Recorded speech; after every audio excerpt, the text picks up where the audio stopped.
this one should be a pretty easy one for everyone. Um, the woke are very much into this and are very upset at obviously the Supreme Court. Um, but what is it about abortion that the woke uh, are so adamant about? Women's right, reproductive rights. Excuse me. And since we ended with you, Catherine, we will start with you again. We're doing round robin. What is it about abortion that is so priceless to woke people? Um, well, partly it seems to me that the woke have a certain animus against children. Again, maybe it's tied to the population control. Maybe it's tied to the fact that the woke seem to resent innocence, and also they're obsessed with eternal youth.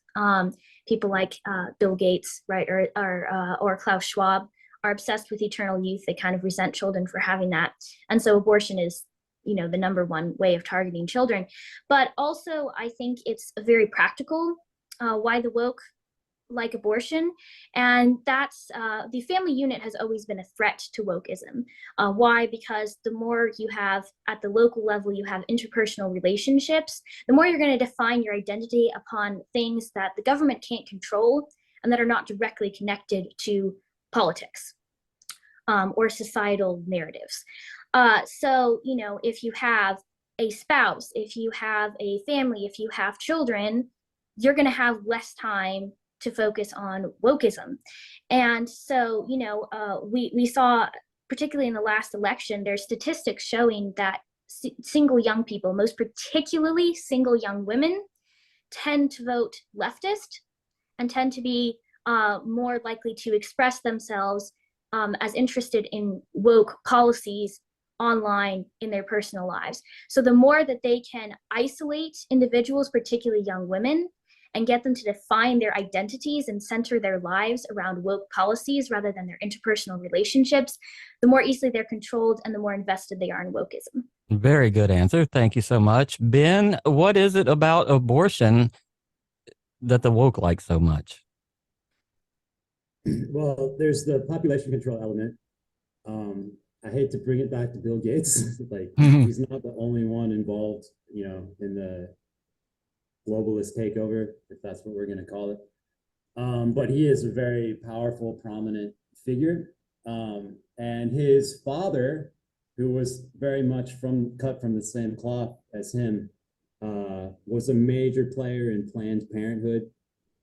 And Bill Gates has also very much supported the reproductive rights of women, if we frame it in their Terminology, right?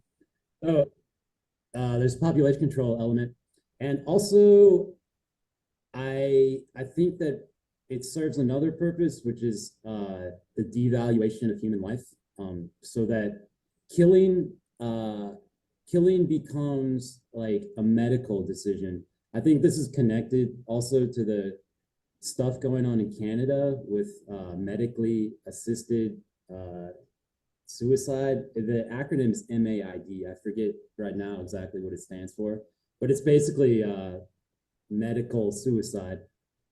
So that, like, the state, when it gets into the business of killing, it can cloak its activities in like the veil of humanitarian, where assuaging suffering and stuff. So I think it's about framing the state as the arbiter of who should live and who should die. Nice. And Greg, did what do you think about what is it about abortion? Well, people are the problem. So that's this is, coming from the woke point of view, that people are the problem. And there are a lot of stupid people out there who believe in this thing called original sin, but they believe people are born good, and some of them are even born great. But there are those whose presence on earth is not good, and they are the unwanted, and they need to be aborted. So the abortionist is like kind of a priest who washes away this unwantedness in the blood of their own abortions. And the world is freer because the unwanted are not present among us. That is a great answer. That's a great answer. You know what I wrote down? It will shock you, but I wrote down depopulation.